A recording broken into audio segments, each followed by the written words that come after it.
Firstly, welcome to the Culture and Creativity Forum here at IGF London 2024. Clothes are so much more than just what you wear every day. Fashion is an art. Fashion is a form of expression. Fashion is your identity in many ways. And we have two incredible women who are going to unpack this for us and talk about the latest trends in the fashion industry, what's going right, what's going wrong. So if I could please welcome to stage Kulsum, Wahab, CEO of Hothur Foundation, and Dr. Nina van Volkinburg, Research and Course Lead of the MA Fashion Marketing, the London College of Fashion.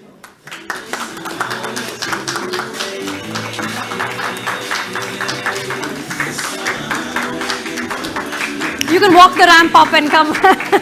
I must say, both of you are looking gorgeous. I feel terribly underdressed, but please have a seat. Thank you so much for your time. Thank you so much for coming here to Windsor and to IGF London. Is there a growing realization among fashion brands about inclusivity and sustainability these days? There's greater social awareness, definitely, and is that also translating or even maybe forcing brands to catch up? That's for both of you. You can take that first.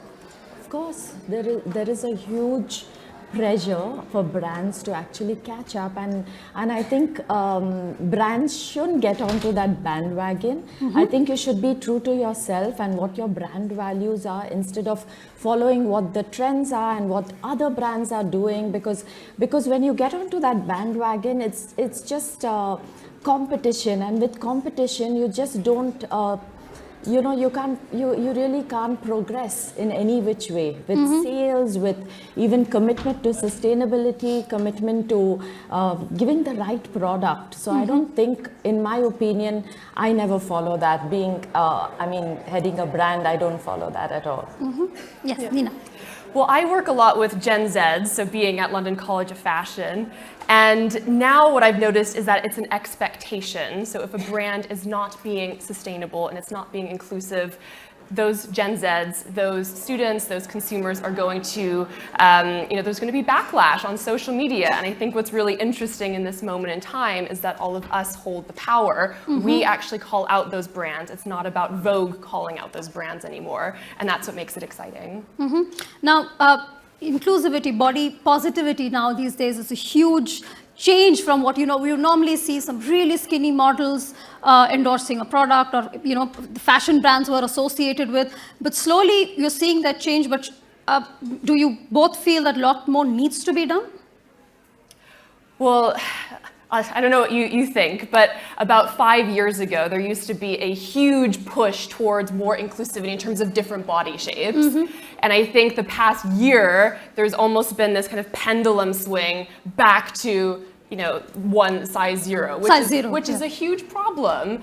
And another big problem, we talked about AI recently, we talked about XR, and there's a push towards digital fashion. And an example was Levi's was having inclusivity with different body shapes, but those were not real models. So there's almost this kind of surface level approach to inclusivity sometimes. So is it virtue signaling then, essentially, which brands are now doing just to tick a box and say, oh look, we got somebody who's not exactly plus size, but can pass. But they can't get away with it now because we're all holding them accountable, right? Yeah, Kulsum. Yeah, so for me, I feel inclusivity is also getting different groups of people, like getting maybe survivors. Like I work with survivors. I work with underprivileged people. Like, why not get them involved as well? Because fashion, for me, my survivors, the women I work with, they always believed they could never be a part of the fashion industry. And I wanted to reverse all these stigmas attached to it. And I had no means at that point. Like I was not even thinking of getting into fashion or starting a fashion brand. But I said, we need to reverse the stigmas attached to this and what these women think that they could. So most of us think that only good-looking people, or you need to be having a specific size to be a part of the fashion industry or to wear particular clothes. That's not the fact, because you can wear anything. You should celebrate every size. You should celebrate yourself. Every woman needs to celebrate herself. And there is beauty within each one of us, which we should help them shine.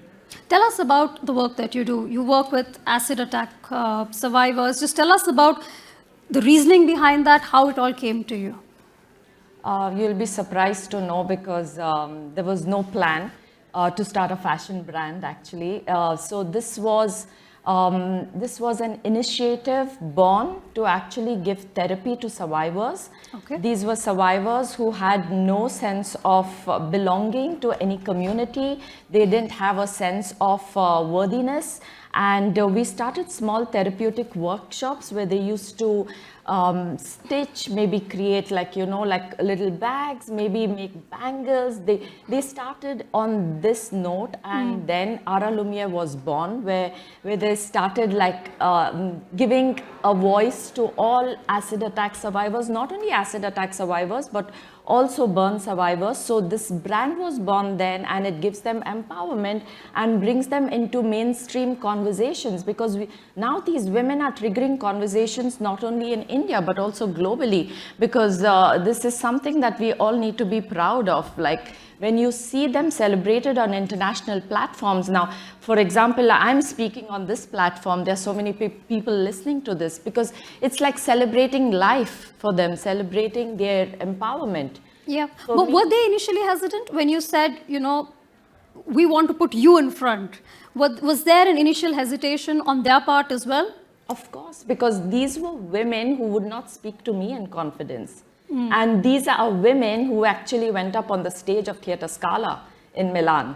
So, she actually spoke on that stage because that was the greatest form of victory over violence for me. Yeah. Because I couldn't believe my eyes. It was truly something. It was a moment of pride and celebration because these women never thought they could be a part of this industry. And brava today, we are on. Congratulations to you. Just before we move on, I also wanted to understand what was the reaction to that. Was the industry welcoming, or was there a lot of skepticism and maybe even pushback? Honestly, I can't be more grateful to especially Milan Fashion Week, Camera Nazionale della Moda Italiana, because they have been so welcoming. And the survivors, I always say that Aral Lumia was born in India but completely nurtured in Milan, because they have really taken care of them at every stage, where we just started with haute couture and now we are producing garments which are a part of Milan Fashion Week, and they were extremely welcoming, extremely supportive, and this journey continues because we are also getting them to do art. We are getting them into different forms of art in creativity, because I believe that there are so many problems that these women are facing, and not only the fashion world should be aware of it, but even the art world, different technology. There's so many ways we could actually highlight these problems, because this was a very marginalized community, marginalized in the sense nobody talked about it, and nobody wanted to even bring them in their midst. So these are women who are now celebrated and talked about, and these are women who are actually breaking barriers.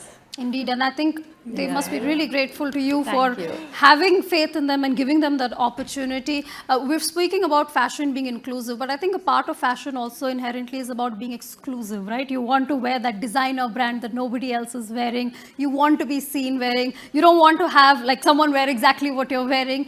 But how do you strike a balance? And Dr. Neena, if I can start with you, how do you strike a balance between exclusivity and accessibility? At the same time, designer brands are pretty unaffordable for most people. Yeah, great question. And I mean, there's obviously a cultural nuance. So, the West has a very different perspective to luxury to, South America or, East Asia. And I think that's one of the beauties of this industry are those differences. But, when we buy a garment, we're not buying it, because of the fabric necessarily, but it's what does that fabric do to you? How do you feel wearing it? And oftentimes some of the luxury labels, you're buying a feeling of status or a feeling of power. And I think that's what's exciting, because if you are one of these big brands, you can then take that feeling and then apply it and diversify into different ways. So I don't think necessarily the conversation is anymore about, this is what I have, this is what you have. That was something very much, in the 80s of having the gold watch and showing it off. But now, we've been hearing a lot about quiet luxury. We've been hearing more about kind of less is more, because all of our lives are always, broadcast around social media. So I think holding some of those, not showing those brands everywhere is what we're seeing as well. Let me put you on the spot a bit here. If you had a choice between a brand that, your brand, say, that could be endorsed and sworn by a celebrity versus, say, the common person who says, I love this, it's so comfortable, I love wearing this, what would you choose? Gosh, so I'm in kind of the field of marketing, and we're seeing that kind of that celebrity endorsement, that influencer endorsement is actually much less powerful today, because we don't trust those figures anymore as much. So it's much more about how it links to your identity, what your communication is, what are you trying to express. So again, I think those mega influencers hold a little bit less power. Yeah. Kulsum, fashion is about status and aspiration. You want that designer handbag, you save up for that. But again, same question: how do you strike the balance, or should you strike the balance between accessibility and exclusivity? I think it's each one's personality, and you should always play for your personality and see how, it's not about what you own and what you're wearing. It's always how you put things together. I think so. I'm exposed to, fortunately, to Milan Fashion Week, and I'm exposed to a lot of emerging designers. So I like to buy emerging talents, because these are things, because these talents use a lot of sustainable fabrics, and the designs are also quite amazing. And when you wear it, people always think it's some big brand, and then they ask you, oh, this must be so and so brand. But then it's about how you put things together and how you actually wear it. It's about styling it. It's styling how you style a garment. You can be wearing Zara, and it can still look better than what a luxury garment can look. And those young designers, Milan, London have such an amazing culture in this space. They take risks, they're not just following the trends. They're the ones that actually set the pace. And the big brands are looking at them now. Looking at them and following and it. Copying them sometimes. So what more can these big brands do, though, to support local artisans, local communities, especially, say, in India, where you have some phenomenal art, but not necessarily the platform, the backing, the finance. So what would be your advice to them? I think collaborations. Is something that everyone should adopt. Every brand should adopt, because when a smaller brand is collaborating with a larger brand, that brand gets a push firstly, and then the brand is recognized a little more. And then once the brand is recognized, so okay, this brand is associated with a bigger brand. So there are lots more opportunities coming in, and these brands grow. And not only do they grow, but the bigger brands learn from the smaller brands in many ways. A lot of practices, sustainable practices. When we use sustainability as a term, I don't know, it has a lot of different meanings to it. People use it so frivolously, but then it's got such a deep meaning, sustainability. For me, sustainability is empowerment. It is all about empowering a community, bringing that community up, making sure that the labor laws are in place, making sure we are taking care of everything that's there on the grassroots level. I think that's sustainability for me. That is something that every brand needs to look into deeply, because that's the way forward. We need to redefine sustainability from the narrow framework that we're looking at. Did you say yes? You wanted to Well, I just wanted to add to that. And I'm personally really excited by this kind of crossroad between technology and craft within fashion.